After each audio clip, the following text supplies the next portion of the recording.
Hume, Tranmere in at Wembley for the fourth time in 3.8 years. For any club at any level, that is one hell of an achievement. It's incredible. Obviously, the reasoning for getting there the last couple of times, or the last 3 times, was obviously trying to fight their way back up the ladder. And I was unfortunately a part of the falling off the ladder. So seeing the club come straight back up, and then obviously last year's disappointment with how they ran it and how things were finalised, to achieve something like this, along with the possibility of promotion, is incredible. And obviously Mickey Mellon was a part of it all the last couple of years, and now they've moved on, and I think Keith Hill's doing a great job since he's come in. So to see the club getting back to Wembley, listen, it's been an incredible run, and deservedly there. Beat a top team in the semi-finals to make it. So unfortunately, I won't be there this time. I've been the last 3, so fingers crossed. Fingers crossed things go the same way, and they get the result that all the fans want. And a difficult time, the semis against Oxford away. They were the third form team in the country, and going to get no tougher than Sunderland in the final to a humongous club. And say it's not in the best form themselves in the league, but nevertheless a horrific draw in the final. Yeah, well, listen, you got to beat who's in front of you. Oxford's an incredible result. The way they've been playing this season, and I've watched them as well. They play some great football, and at their place, it's always hard to go and play. So for Tranmere to go down there and get the result was incredible. Regardless, whether it was by a goal, whether it was by penalties, whatever, just getting the result was incredible. But yeah, Sunderland in the final. The only thing about that I'll say is written is seeing Maxi playing against the lads again and playing against his hometown club, which is great. I wish, is it confirmed yet? I'm not sure whether the fans will be able to be there or what amount of fans will be able to be there. But if it was still open to the fans, I think that would be some atmosphere with Tranmere and with Sunderland there, because you'd have a full house. And it makes for a good game, to be honest, because Sunderland are, regardless of their league position and their form, are a top club. They've got, like, I know some of the players they've got there. I know three personally, but on paper they have got a top team. But hey, they're no better than Oxford, so there's no reason why Tranmere can't go down there. And they're home away from home. Hopefully they get the home dressing room, make it feel like home, and hopefully they can get the result. If they go down and play the way they have the last couple of times down there, then that's a distinct possibility. It doesn't look like there's going to be fans at Wembley. The Palios, they formally asked the league to move it back with the news yesterday. He's told not to hold our breath, but that has been asked.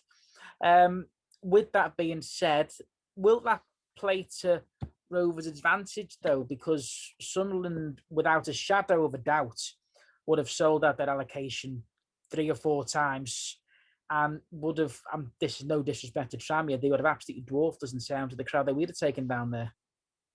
Would they? You telling me if cup final against Sunderland, you telling me the Tranmere fans won't go down in 30, 40,000? I think that's a distinct possibility. Obviously, the higher up the league they are, obviously the more fans naturally come out. And the fact that they've not been able to watch a game since last year, I wouldn't put it against the Tranmere fans to fill 40,000. But like you said, will it work in Tranmere's favour? Not sure. Because both teams, it'll be essentially behind closed doors. But again, it's one of those. It's a one-off. Fans or not, I think anybody can win any game at any point in time, and they're not a Premier League team anymore. They're League One. Tranmere were League One last year and competed against Sunderland. And hey, it's a chance. Tranmere have been down there a lot more than Sunderland as of late, and especially the players in their mix up right now at Sunderland. So hey, it's fans or not, I hope the FA see light and see the opportunity, because it's a guaranteed full house. For me, it's a guaranteed full house. Go to Wembley after the fans haven't been allowed to go out for a year. I think it's an incredible opportunity to fill Wembley and see a spectacle, regardless what cup it is. Because there's no doubt that the Carling Cup and the FA Cup, I'm pretty sure, will be pushed back as well, and they'll make sure that they're full houses. So why not this one? That's my view of it. And it'd be great for the fans. But at the end of the day, if it's not, you go down there, the players continue playing the way they are and the way they have been over the last couple of months, and what got them there. Doesn't matter who's there to watch it. If you play the same way you did to get there, then you've got a fighting chance. And I think the players know that. I think they know that the fans will help them. But going down there and playing at Wembley is, for some players, it's a one-off. For Tranmere players, as of late, it's been a kind of a regular occurrence. So, hey, listen, the game's going to be there for them to win. So fingers crossed they go down there, they put in the performance that the occasion deserves. With the year that Tranmere have had, from the demotion from League One to League Two, the change of managers from Mickey to Jacko to now Keith Hill in charge, the dodgy start to the season, the fans not being allowed to see any of it unfold. What a way to treat the fans. Yes, I know they can't be there, but to get to Tranmere to a cup final after the year that they've had, it's such a treat for the fans, isn't it? Yet again, it's one of those, and like I said, the start after the demotion, that was so poorly run the way it played out. They were allowed to play the playoffs when teams weren't fighting to play. Wickham didn't want to continue the season, couldn't afford to, but I bet they can. They're happy they did.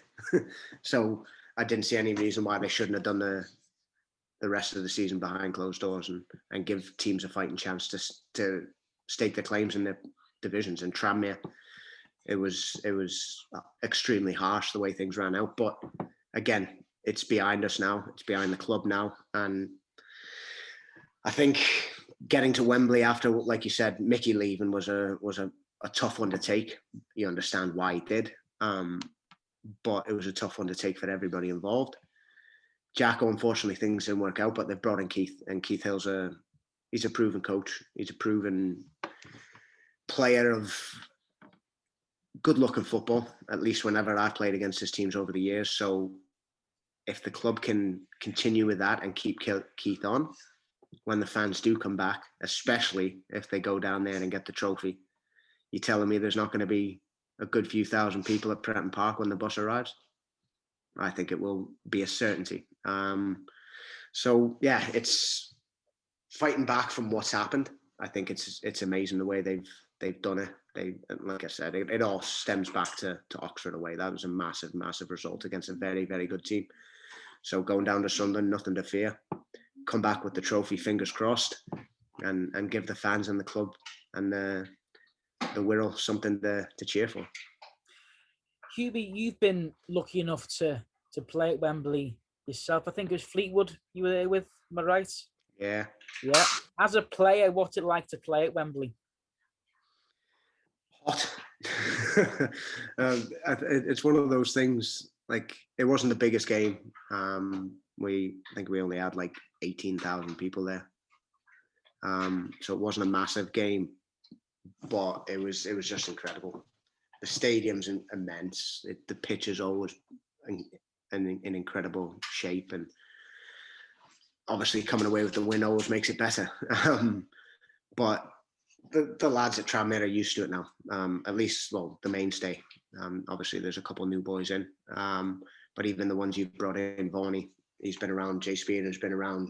Dave Nugent's been around. They've all been in, if not in Wembley, they've been in stadiums that are on the same level as that. So it's not like it's going to be anything new to them and sort of daunting to them. So they'll bring their experience in. The guys who've played there already have the experience of playing there. They know the occasion. So I think it's finally tuned up for Tranmere to go down there and listen. Wembley's Wembley. You soak it all in, regardless. The day of the game, the day before the game, they travel down. You soak it all in.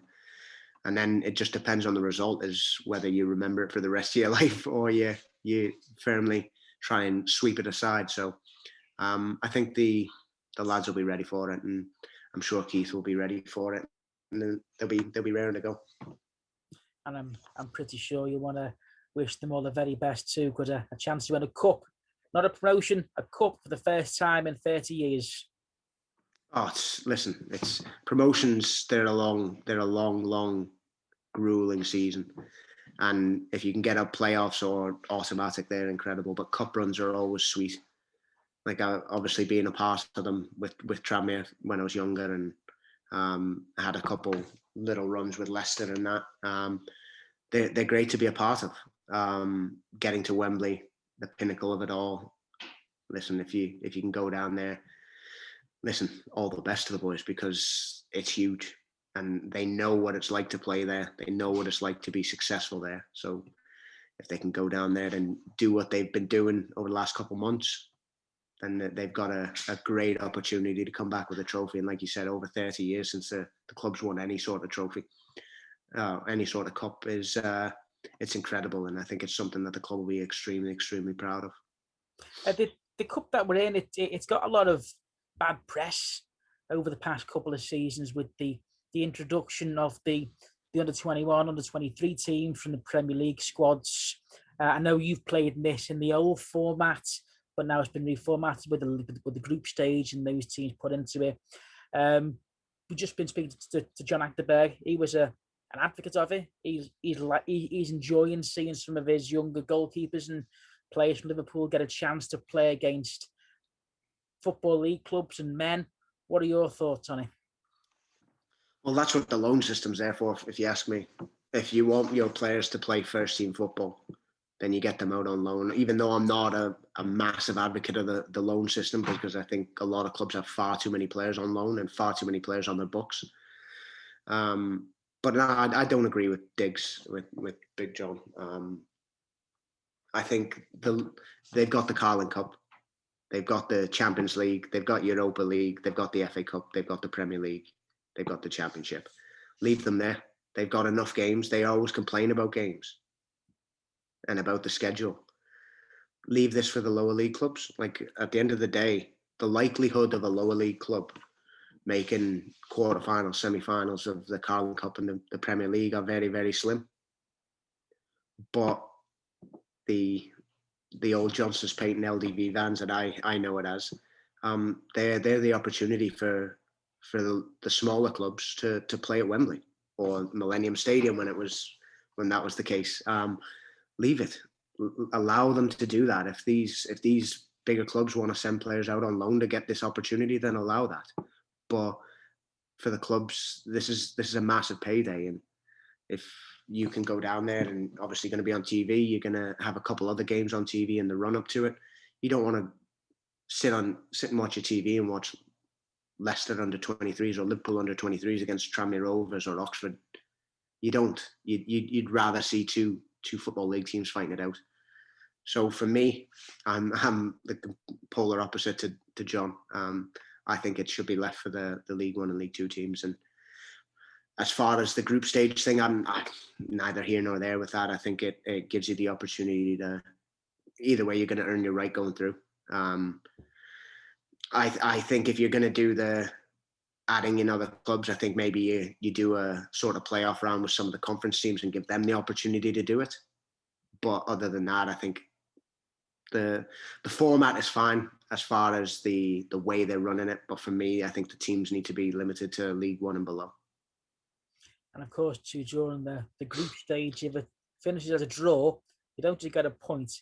There's a penalty shootout to see who gets the bonus points. It's very American, isn't it? Oh, well, everything is now. Stats are everywhere. And the way things... See, it's one of those... If they're playing home and away in the group, then you get the draw for me. I understand doing the old, you have to have a winner if you happen to be drawn away against one team and you get the draw, okay, then you have to have a winner of the game because it's unfair because you never got to have them at home. So I understand that side of it. But yeah, hey, everything's, apart from VAR, everything's Americanized. They're going along with all the big earning sports with your NFLs, your NBAs, and NHLs, and all that. So I understand them going that way with statistics and everything. But yeah, VAR is a completely other conversation. You mentioned, be very brief because we've gone way over time. Sorry, Hume, but I'm going to have to mention, we're talking about cups. We can't not mention you were involved in some of Tranmere's greatest cup runs of all time, and you scored some absolute belters. Bolton, Swansea, just to name a couple I spring to mind straight away. What was your favourite moment in a cup game for Tranmere? Those two. Well, obviously, I wasn't involved with the Southampton game. Just seen it popped up 20 years ago. That's ridiculous.